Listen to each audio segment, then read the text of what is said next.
We're in the backyard. There's smoke in the trees there. We'll go and have a look at that a little later. Maybe a little later in the day when the sun's a bit lower and it's shining through the smoke. And it'll give you a better idea. But you can see it. It's very hazy today. It was cold this morning, about 14. We're up to about 27 degrees right now, and it's 4 o'clock in the afternoon, something like that. Going out to the letterbox, more in hope than in anger, and nothing. Now we'll just go up to the road, and you can see the smoke quite clearly there. That's just a bit of it, and later on in the evening it just sort of settles, and that's all the smoke coming over from the bushfires in southeastern Victoria. Even up the street, we'll go,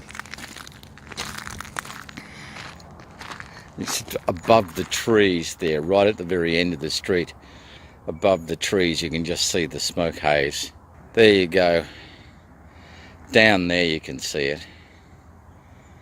A nice 27 degree day, but if you've got any respiratory problems, you'd want to stay inside. You can smell it too again, and it's got that campfire smell. It's an unfortunate smell. You know, you expect a bushfire to smell, I don't know, bushfiery. Well, it's just after, 25 past 5 right now in the afternoon, and it is still smoky outside. It's probably going to be that way for a while, for the rest of this week, and maybe into next week too. We'll just wait and see. I'm going to go out for another walk tonight. I've been doing it. I'm going to start doing it twice a day from now on. See how I go. Try and lose some kilos, because it's I don't know, it's hard. It's sort of shifting, but not quite. So we've got to do something, and I'm thinking, okay, we'll do it twice a day. Not going to bore you and take you walking with me tonight, but I'll take you tomorrow. Tomorrow's Friday, and I'm supposed to be doing a video on Friday, so I'll take you for a walk on Friday. We'll do that. Now I'm getting the car serviced next Tuesday. Got it booked in for next Tuesday, and I'm so relieved. We guys are sort of like hardwired to worry about our cars. I don't know what. Well, I don't know whether every guy, but a lot of the guys I know are like hardwired to worry about their cars. If it's like 100 kilometres over its service, we're panicking. I panic easy. And we do. Anyway, that's being done. It doesn't matter now if it goes 100 kilometres over its service, because I know that it's booked in for a service on Tuesday. So it's kind of weird. But anyway, it's going to be fine. And I said to the guy, I failed to open the bonnet and have a look at the VIN number and the compliance plate and check out how old my car is, whether it's an 08 or a 2010. He said, don't worry, I'll do it, because I need that because the oil filters change, which nearly with every model. If you want an oil filter, they've got to go by the age of the car, or the year, the model of the car. So he said, don't worry, it'll be fine. We'll work it out. Last but not least, the new telling bone. It's smarter than me. It's scary.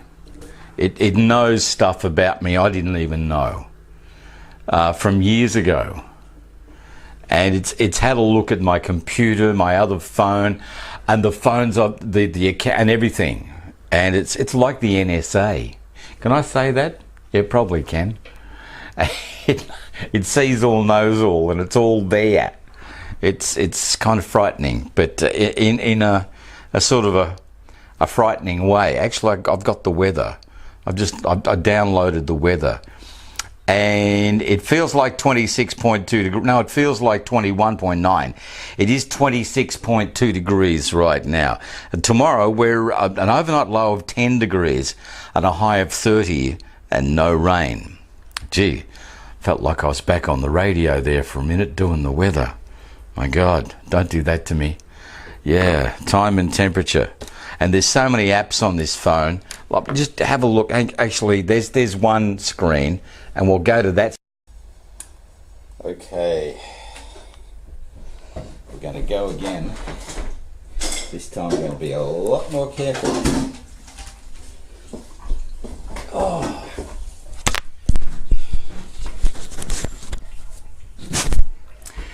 Yeah, we're starting again, and I won't get closer with the phone. What happened in the edit there, what happened was I said, I will get closer with the phone.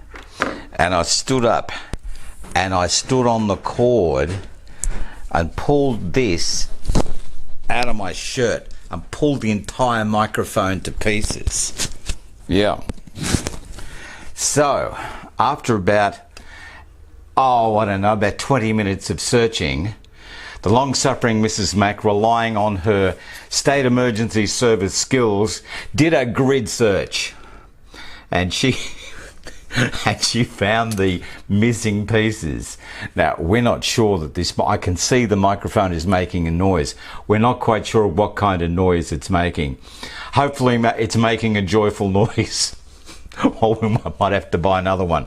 Another very expensive microphone. What is it? About $12, I think they are. Well worth the money, but what you've got to do is watch out for the long cord, because that's the only drawback really.